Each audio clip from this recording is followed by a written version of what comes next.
দেশের সংবিধানের 4টে মূল স্তম্ভের মধ্যে প্রধানতম স্তম্ভ হচ্ছে গিয়ে জুডিশিয়ারি, বিচার ব্যবস্থা। সেই বিচার ব্যবস্থা ক্রমশ ভেঙে পড়তে বসেছিল ভারতবর্ষে।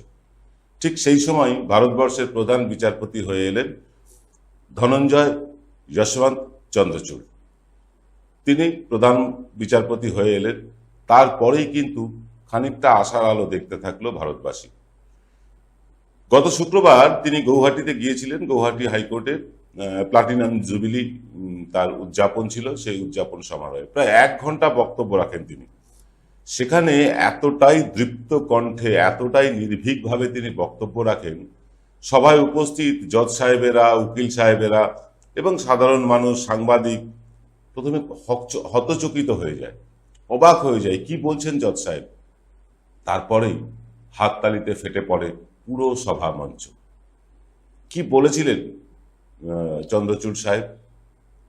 কেন চন্দ্রচূড় সাহেবের এই বক্তব্য সমস্ত গদি মিডিয়া সেন্সর করেছে, তারা কেউ দেখায়নি? কি বলেছিলেন তিনি? আমরা আজকে কিন্তু সেটাই দেখব, এবং কেন আশার আলো সঞ্চার হচ্ছে ভারতীয় জুডিশিয়ারিতে, ভারতীয় বিচার ব্যবস্থায়, সেটাও আপনাদেরকে বলবো। কিন্তু তার আগে বলে রাখি আপনাদের যে আমাদের এই আলোচনা সবটাই কিন্তু ডিওয়াই চন্দ্রচূড় সাহেবের বক্তব্যের ওপর ভিত্তি করে। এই বক্তব্য কোনো টেলিভিশন চ্যানেল, কোনো খবরের কাগজ, কোনো মিডিয়া এই বক্তব্য আপনাদের দেখায়নি। আপনি দেখেনও, আপনি জানেনও না যে প্লাটিনাম জুবিলি সমারোহ হচ্ছে গৌহাটি হাইকোর্টে, এবং সেখানে বক্তব্য রাখতে গিয়েছেন ধনঞ্জয় যশবন্ত চন্দ্রচূড়। আপনি জানেনও না, আপনার কাছে চেপে রাখা হয়েছে, তার বক্তব্যকে লুকিয়ে রাখা হয়েছে। কিন্তু যারাই লুকিয়ে রাখুক, যারাই চেপে রাখুক, এনকে ডিজিটাল চেপে রাখবে না। আজকে তুলে ধরবে তার কথাই এক্স ফ্যাক্টরে।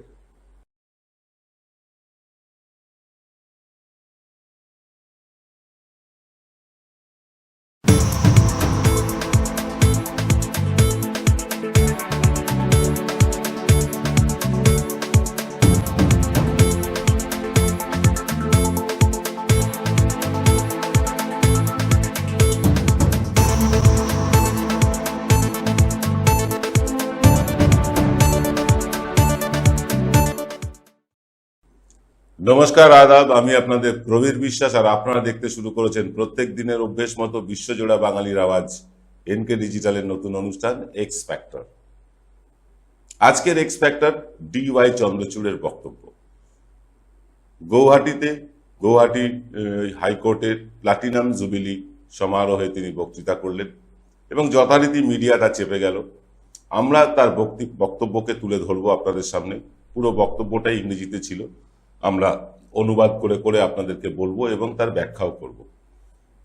আজকের বক্তব্যটা এতটাই ইম্পর্টেন্ট দেশের মানুষের জন্য যে তারা বুঝুক, যখন আমরা দেখছি যে কোনো বিচারক দর্শকদের জন্য গ্যালারি শো করছেন, কোনো একটি পক্ষকে খুশি করার জন্য করছেন, যখন কোনো বিচারক রায় দিয়ে বেরোনোর পরই সোজা চলে যাচ্ছেন গটগট করে রাজ্যসভায় কোনো একটি রাজনৈতিক দলের সদস্য হয়ে, সেই সময় ডিওয়াই চন্দ্রচূড় যেন একটা গুমোট পরিবেশের মধ্যে একটা দমকা খোলা হাওয়া, যেন একটা আশার আলো, যেন একটা উজ্জ্বল উপস্থিতি আমরা টের পাচ্ছি।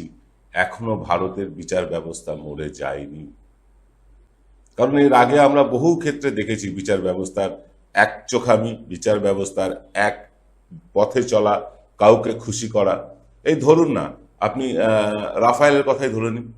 রাফায়েলে সুপ্রিম কোর্টের বিচারপতি বলে দিলেন যে রাফায়েলে কোনো রকম দুর্নীতি হয়নি, অথচ যেখান থেকে রাফায়েল কেনা হয়েছে ফ্রান্সে, তারা বলছেন দুর্নীতি হয়েছে, বিরোধী দলের লোকেরা বলছেন দুর্নীতি হয়েছে। আমরা বুঝতে পারছি যে এখানে কোটি কোটি টাকার একটা বিরাট লেনদেনের ঘোটালা ঘটেছে, কিন্তু সুপ্রিম কোর্ট বলে দিয়েছে তার উপর কোনো কথাই বলা যাবে না। এই যে সুপ্রিম কোর্টের কাছে যাওয়ার পরে আর কোথাও যাওয়ার রাস্তা নেই, এইটা যেমন সত্যি, তেমনি সুপ্রিম কোর্টেরও কিন্তু অনেক বেশি দায়িত্বশীল হয়ে রায় দেওয়া উচিত। আপনারা মনে করে দেখুন, পেগাসাস মামলা যখন উঠলো, তখন দেশের হই হই পড়ে গেল যে বিভিন্ন নেতাদের, বিভিন্ন জজ সাহেবদের, বিভিন্ন আমলাদের, তাদের ফোনে পেগাসাস ঢুকিয়ে দেওয়া হয়েছে। এবং পেগাসাসটা কি আপনারা জানেন? আপনার মোবাইল ফোন যদি বন্ধও থাকে তাহলেও আপনি কি বলছেন, কোথায় যাচ্ছেন, কি করছেন, আপনার ক্যামেরা, আপনার মাইক্রোফোন অন থেকে যাবে, আপনি টেরও পাবেন না। আপনার অজান্তে আপনার ফোনে এমন একটা সফটওয়্যার ঢুকিয়ে দেওয়া হবে যার ফলে আপনি বুঝতেই পারবেন না যে আপনার প্রতিটি গতিবিধির ওপর কেউ নজর রাখছে।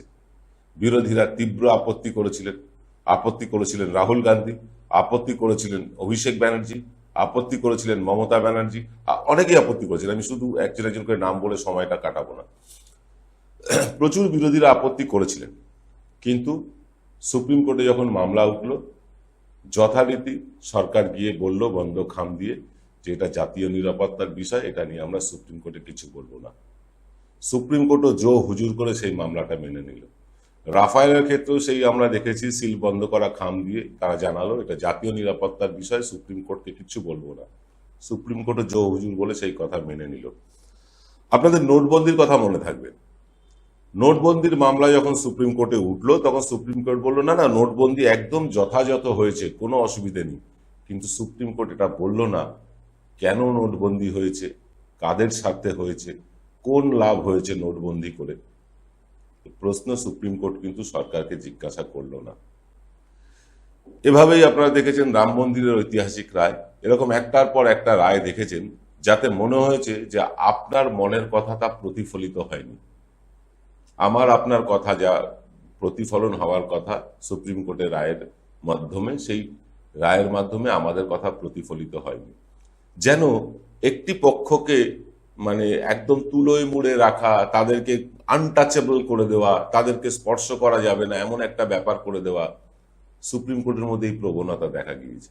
এবং এই প্রবণতার ফলে আমরা দেখেওছি যে বিশেষ রাজনৈতিক দল তারা সুবিধে পাচ্ছে, এবং সুবিধে পাওয়ার ফলে তারা প্রতিদানও দিচ্ছে। তারা বেইমান না, তারা সঙ্গে সঙ্গে করছে কি, রিটায়ার করার সঙ্গে সঙ্গে সেই জজ সাহেবকে নিয়ে চলে যাচ্ছে রাজ্যসভায়, তাদের ভোটে রাজ্যসভায় প্রতিনিধিত্ব করছেন জজ সাহেবেরা। এরকম উদাহরণও আছে। অর্থাৎ এই যে বিভিন্নভাবে কোর্টকে প্রভাবিত করা বিভিন্ন নেতাদের দ্বারা, এটা যুগ যুগ ধরে চলে আসছে। কিন্তু তার মধ্যেও এই ডিওয়াই চন্দ্রচূড়ের মতন কিছু মানুষ আছেন যারা নির্ভীকভাবে, যারা প্রত্যয়ের সঙ্গে নিজেদের বক্তব্য রাখতে পারেন। আমরা শুনবো কি বলেছেন ডিওয়াই চন্দ্রচূড়, কিন্তু তার আগে সার্বিকভাবে ভারতবর্ষের এই বিচার ব্যবস্থাটা একটু দেখেন। কোর্টের কাছে যাওয়া মানে ডিলে, দেরি হওয়া। একটা কথা আছে, জাস্টিস ডিলেড জাস্টিস ডিনাইড। অর্থাৎ যত দেরি হবে মামলা, ততই কিন্তু সেই মামলার নিষ্পত্তি কিন্তু দূরে চলে যাবে।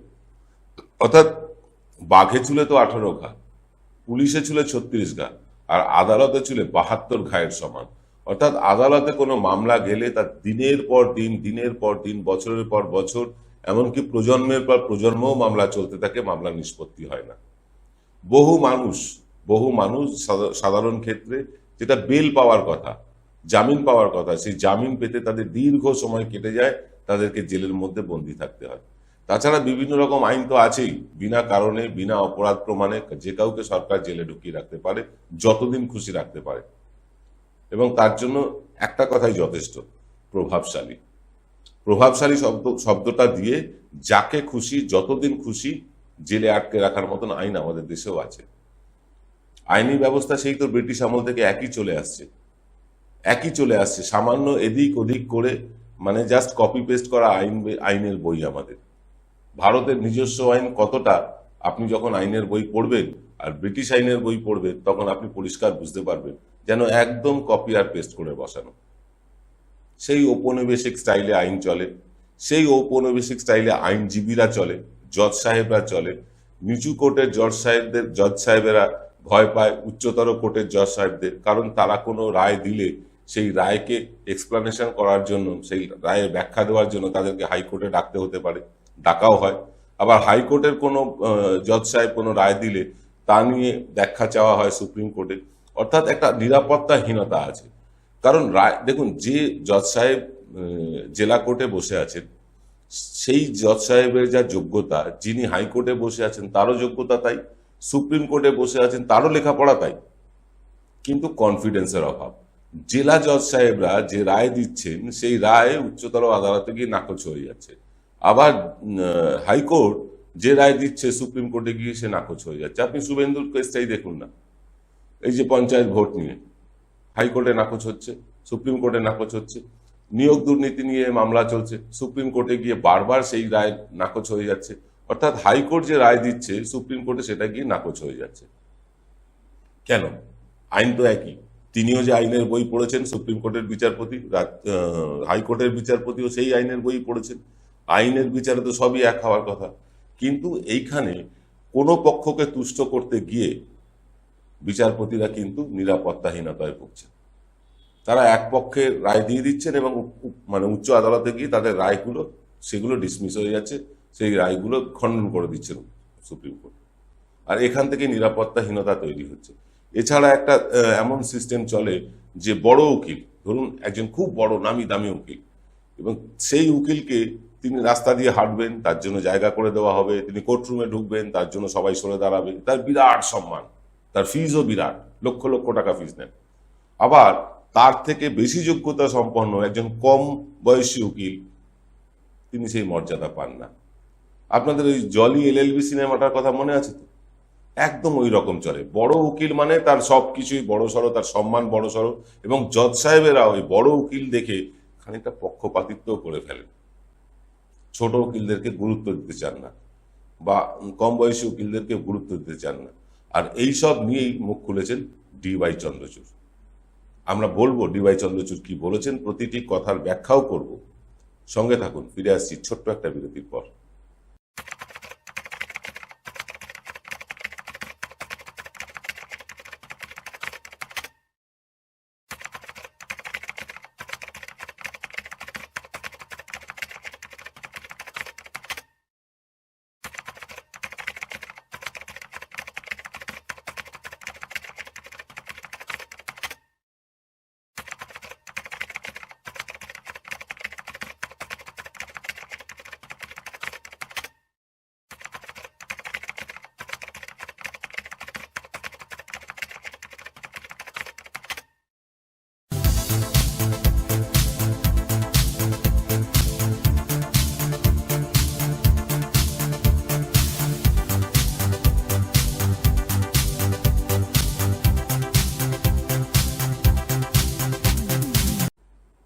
ফিরে এলাম বিরতির পর।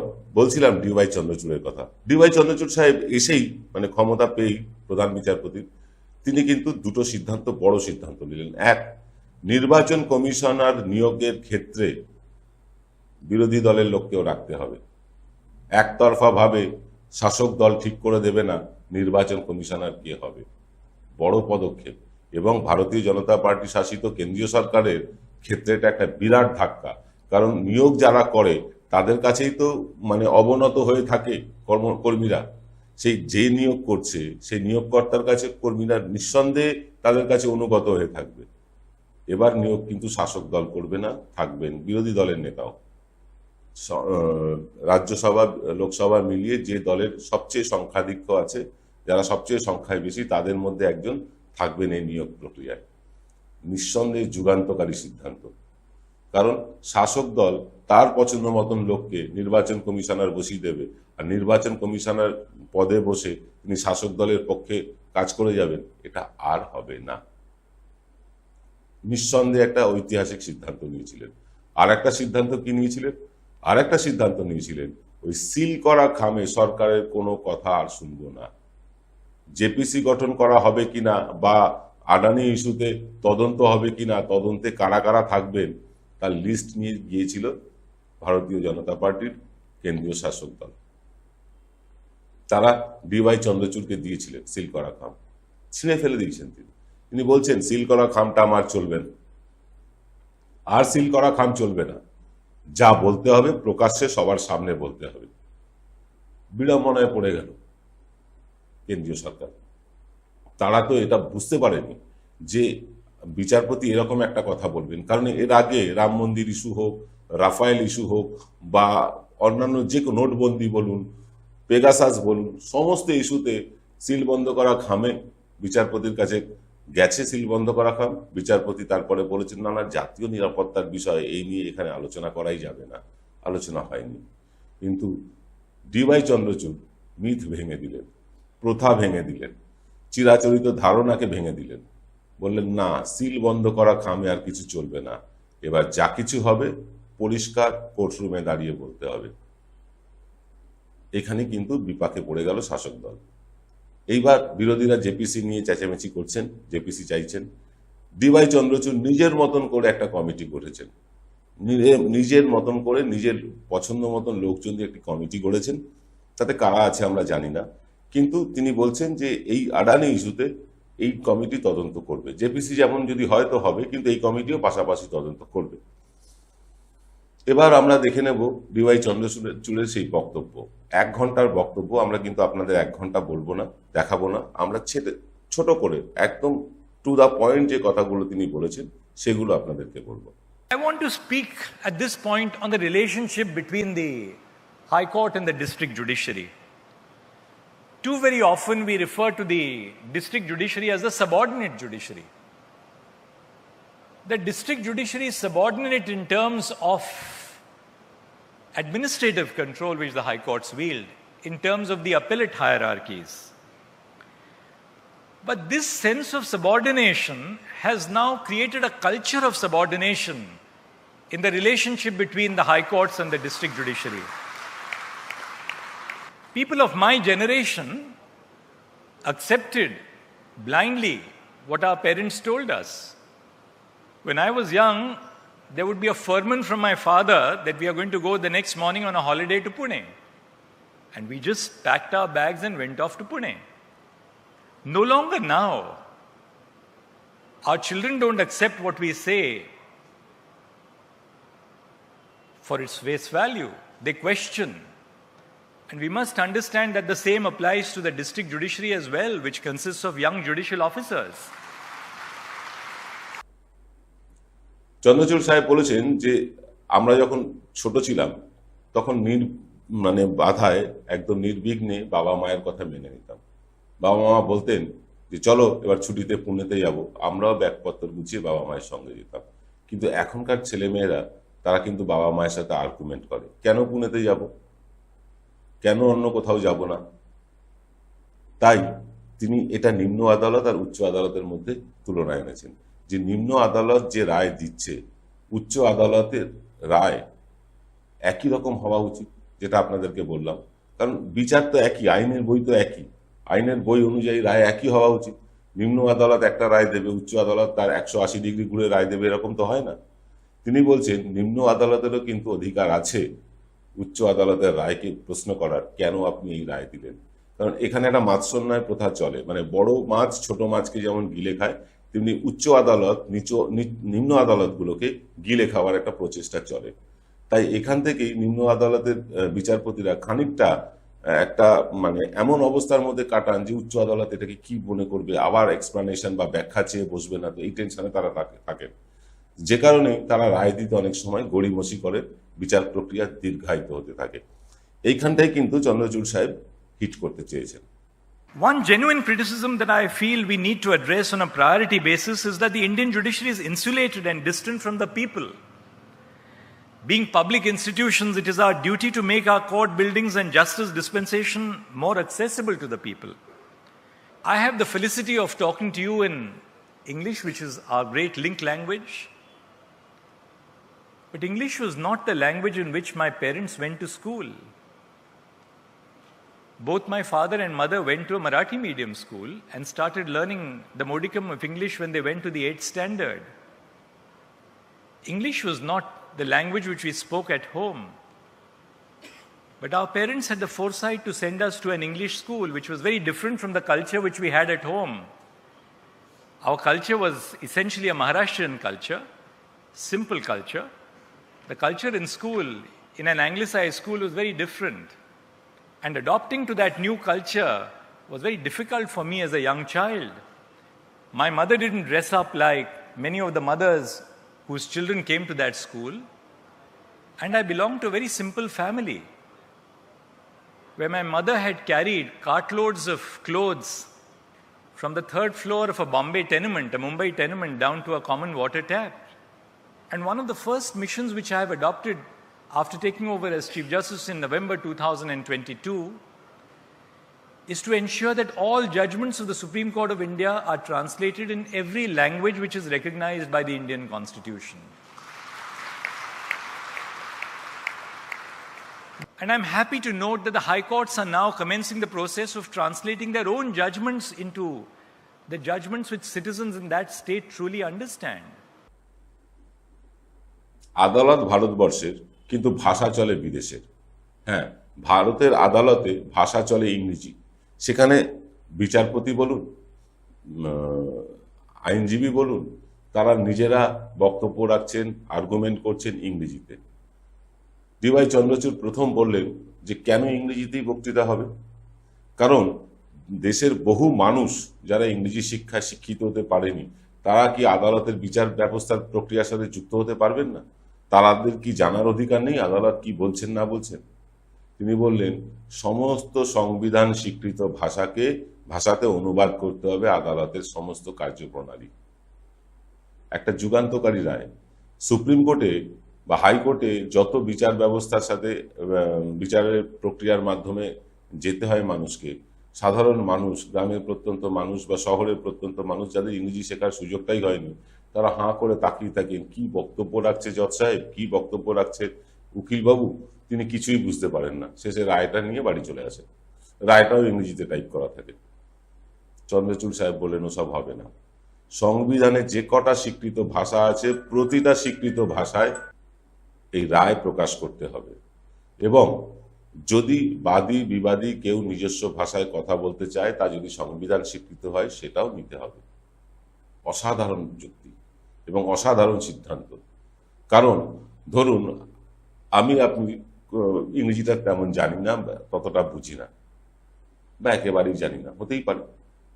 একটা ভাষা না জানা কোনো অপরাধ নয়, বা একাধিক ভাষা জানাও কোনো বড় গুণবত্তা নয়। আপনি অনেকগুলো ভাষা বলতে পারেন, এটা যেমন আপনার বিরাট কিছু গুণ না, কিন্তু আবার আপনি একটি বিশেষ ভাষায় কথা বলতে পারেন না, এটাও আপনার কোনো দোষ না। এটা এক একটা মানুষের এক এক রকম প্রবৃত্তি, শেখার ইচ্ছের উপরে নির্ভর করে। যে কথা বলছিলাম, ধরুন আপনি সুপ্রিম কোর্টে গেলাম, মামলা উঠলো, কি উকিলবাবু বললেন, কি জজ সাহেব বললেন, কিছুই আমরা বুঝলাম না। আমরা তো উকিলবাবুকে প্রশ্নও করতে পারলাম না মামলা চলাকালীন, উকিলবাবু আমার পক্ষে এই কথাটা বলুন, এই প্রশ্নটা করুন।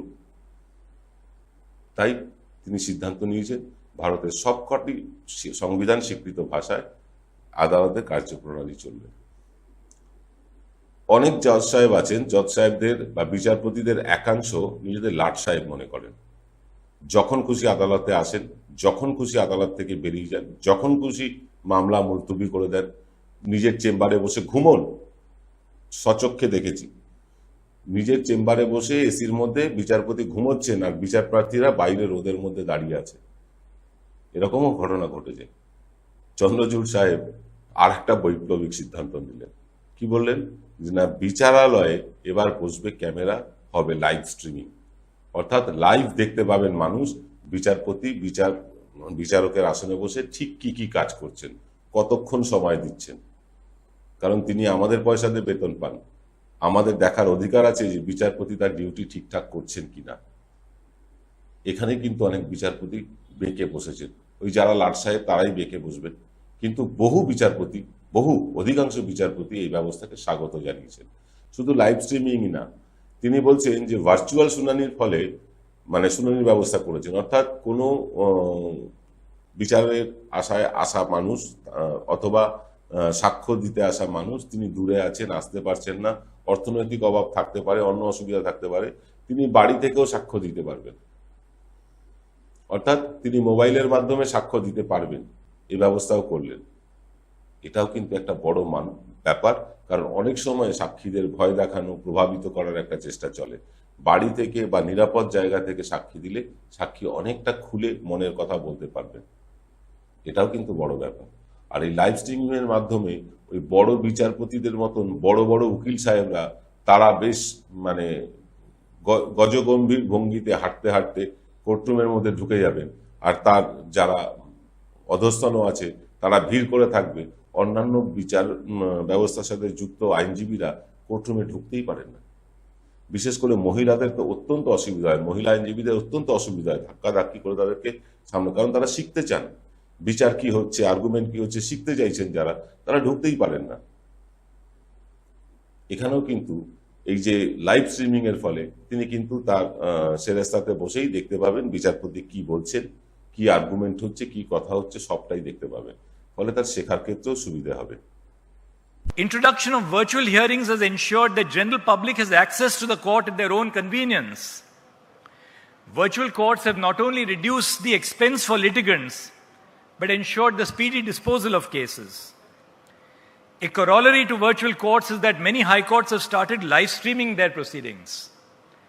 Live streaming of court proceedings is an essential step in ensuring that justice is not only being done, but seen to be done. I believe that our citizens are entitled to know if all judges sit in court all through the working hours, or is the court rendered empty one-third or halfway down the working day. Our citizens are entitled to know why are adjournments granted by judges. Is it that the judges are not working, or is it that the lawyer is not willing to argue the case? এই প্রসঙ্গে তিনি ওড়িশার বিচার ব্যবস্থাকে ভূয়সী প্রশংসা করেছেন। ওড়িশায় কিন্তু এখন জেলা আদালতগুলোতেও লাইভ স্ট্রিমিং শুরু হয়েছে। আমরাও আশা করব পশ্চিমবাংলার সমস্ত আদালতগুলোতে লাইভ স্ট্রিমিং শুরু হবে এবং আমরা দেখতে পাবো বিচারপতিরা বিচারের নামে ঠিক কি কি করেন। Live streaming will encourage young lawyers. Live streaming will be encouraging young women lawyers. Young women lawyers find it very difficult to access our courts and to push and shove others while gaining entry into the courtroom. Recently, the state of Orissa has ensured decentralization of justice by ensuring that there will be live streaming and e-filing from every district in the state of Orissa. So essentially, the High Court then fans out to as many districts as they are in the state. I like to say always that the Supreme Court is not just the Supreme Court of Tilak Marg in Delhi. It's a court for the entire nation. And if we have to become a court for the entire nation, we have to encourage young lawyers, middle-level lawyers, senior lawyers from the states to address the Supreme Court. These are the lawyers who have direct contact with the client.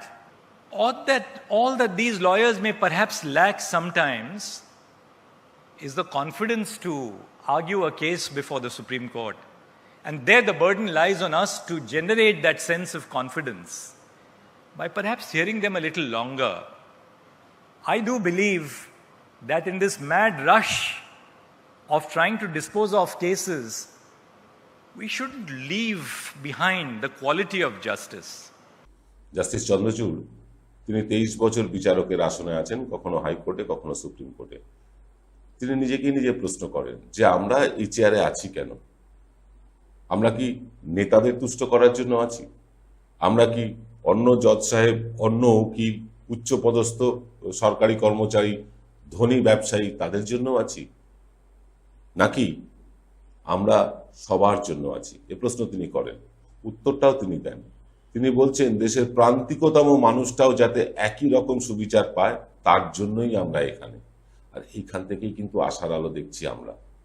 দেশের প্রান্তিকতম মানুষ, যে মানুষটা দরজায় দরজায় ঠক্কর খেতে খেতে খেতে খেতে বিচার ব্যবস্থার প্রতি আস্থা হারিয়ে ফেলেছেন, বিশ্বাস হারিয়ে ফেলেছেন, সে মানুষটাও যখন এই চন্দ্রচূড় সাহেবের কথা শুনবেন, যদি তিনি তার কথা ইমপ্লিমেন্ট করেন এবং তার কথা অনুযায়ী সমস্ত কোর্টগুলো চলে, তাহলে মানুষের এই ধাক্কা খাওয়া মানুষগুলো তারা আবার বিশ্বাস ফিরে পাবে আইনের প্রতি, বিচার ব্যবস্থার প্রতি।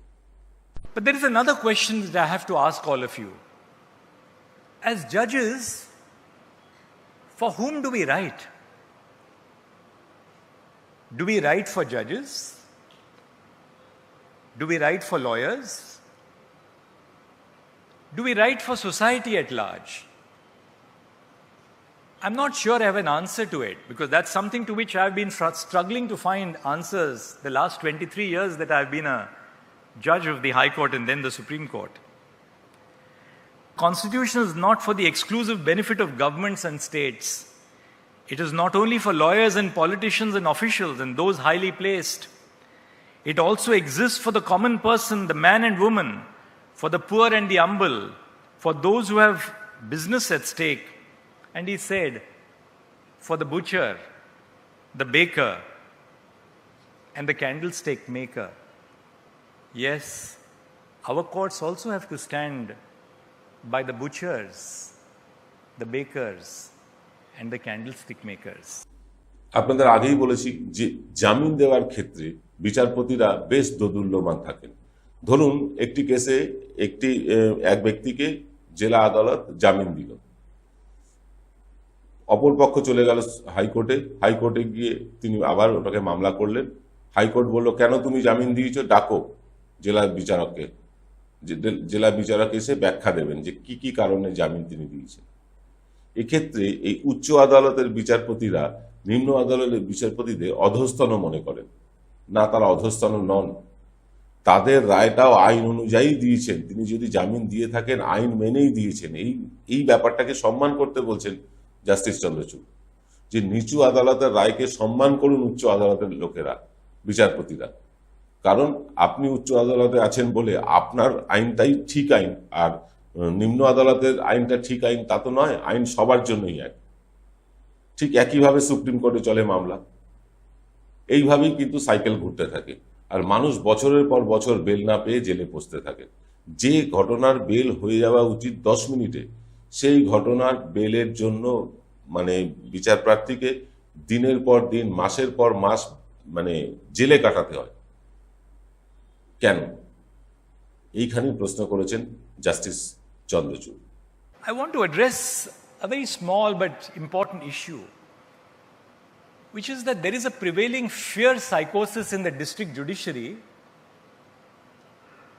on granting bail in cases which deserve to be granted bail.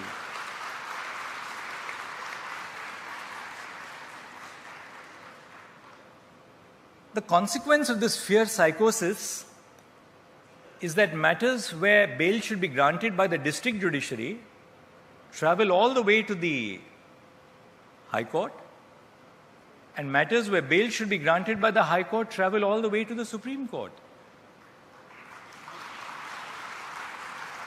In this process, we are rendering the whole system of justice dysfunctional. And we are rendering it dysfunctional by encouraging and cultivating this culture of distrust in human beings. Well, of course, human beings are bound to make a mistake. And maybe some human beings also make mistakes for extraneous reasons. No society is perfect. But if we perpetuate a general culture of distrust in the district judiciary by asking the additional sessions judge who grants a bail in a section 307 case, or worse still in a 324 or 323 case, to explain why that judge granted bail, that is going to have a chilling effect on other judges who are granting bail. Because essentially, by asking an additional sessions judge to tell the High Court why we granted bail, we are creating an example of that judge to other judges, that should you grant a bail, you will be called for an explanation. শেষ করব একটি গল্প বলে। গল্পটা আমার না, গল্পটা বলেছেন জাস্টিস চন্দ্রচূড়। তিনি বলছেন, একটি মামলার কথা বলছেন, যে একটি লোক ইলেকট্রিকের তার চুরি করত, ইলেকট্রিকের যন্ত্রাংশ চুরি করত জীবন বাজি রেখে। তো এরকম তার বিরুদ্ধে 9টি মামলা হয়। এবার আদালত যখন রায় দেয়, তার সাজা ঘোষণা করে, তখন তাকে প্রত্যেকটি মামলার জন্য, প্রত্যেকটি চুরির ক্ষেত্রের মামলার জন্য 2 বছর করে তার শাস্তি দান করেন। এবার ঘটনাচক্রে আর বিচারক কিন্তু এটা লেখেননি যে সমস্ত শাস্তি একসাথে চলবে। ফলত সেই ভদ্রলোক বা সেই লোক যে ওই ইলেকট্রিক তার বা যন্ত্রাংশ বিক্রি করতেন, কেটে বিক্রি করতেন, চুরি করে বিক্রি করতেন জীবন বাজি রেখে, সেই ভদ্রলোকের 9 দুগুণে 18 বছরের জেল হয়ে যায়। মামলাটি হাইকোর্টে আসে। হাইকোর্ট বলে যে তোমাকে তো নিম্ন আদালত, জেলা আদালত বলেই দিয়েছে, তুমি আবার এখানে এসছো কেন? তখনই তো তোমার অ্যাপিল করা উচিত ছিল। ঘটনাটি নজরে আসে DY চন্দ্রচূড় সাহেবের। তিনি মামলাটি গ্রহণ করেন। গ্রহণ করে তিনি সমস্ত শাস্তিকে ক্লাব করে তার 2 বছরের শাস্তি ঘোষণা করেন, 18 বছর নয়। এবার ঘটনা হচ্ছে লঘু পাপে গুরুদণ্ড হয়ে যাচ্ছিল, যে ইলেকট্রিক তার চুরি করার দায়ে একটা লোকের 18 বছর জেল, এটা কখনো হয়? যাই হোক, চন্দ্রচূড় সাহেব এটা বলেছেন, কিন্তু চন্দ্রচূড় সাহেব এটাও বলেছেন, আমরা দেখেওছি যে এরকম চুরি চামারি ইত্যাদির ঘটনাও চন্দ্রচূড় সাহেবের মতন চিফ জাস্টিস অফ ইন্ডিয়া করবেন। সমালোচনা হয়েছে, কিন্তু চন্দ্রচূড় সাহেবই তার উত্তর দিয়েছেন। বলছে কোনো মামলায়, তিনি বলছেন কোনো মামলায় ছোট নয়, প্রত্যেকটি মামলাই গুরুত্বপূর্ণ, যার সাথে মামলা হয়, যারা মামলা করে তাদের কাছে গুরুত্বপূর্ণ। তাই কোনো মামলাকেই হেলাফেলা করার প্রয়োজন নেই, কোনো মামলাকেই হেলাফেলা করতে হবে না। ধনঞ্জয় যশবন্ত চন্দ্রচূড় মারাঠি মানুষ, মহারাষ্ট্রের মানুষ হয়েছেন এবং অত্যন্ত শিরদাঁড়া সোজা রেখে কাজ করছেন। শুধু তাই না, তার বিভিন্ন কাজকর্মে ব্যতিব্যস্ত হয়ে পড়েছে কেন্দ্রের সরকার, এবং তিনি গ্যালারি শো করেন না, তিনি টেলিভিশন চ্যানেলে গিয়ে ইন্টারভিউ দেন না, তিনি তার রায়ের বাইরে গিয়ে কারুর কবিতা নিয়ে আলোচনা করেন না, অমুক লোককে দেখে নেব, তমুক লোককে দেখে নেব, এই ধরনের মন্তব্য করেন না। অত্যন্ত শান্ত ধীর স্থির মানুষ এবং সুবিচার করে যাচ্ছেন। এখান থেকেই কিন্তু আশার আলো দেখছি আমরা ভারতবাসীরা। যখন বিচারপতিরা এক পেশে রায় দান করে তারা রাজ্যসভায় চলে যাচ্ছেন, কলাটা মূলটা ইত্যাদি পাচ্ছেন, সেখানে ডিওয়াই চন্দ্রচূড় যেন অন্ধকারের মধ্যে সেই এক চিলতে চাঁদের আলো। জানি না এই চাঁদের আলো পূর্ণিমা হয়ে সারা ভারতবর্ষকে বিচার ব্যবস্থার সুবন্দোবস্তের মধ্যে সুবিচারের আলোয় ভাসিয়ে দেবে কিনা, সেই চন্দ্রালোকে সমস্ত ভারতবাসী ভাসবে কিনা আমরা জানি না, কিন্তু আশা রাখতে দোষ কোথায়। আজ এই পর্যন্ত, সকলে ভালো থাকবেন, নমস্কার।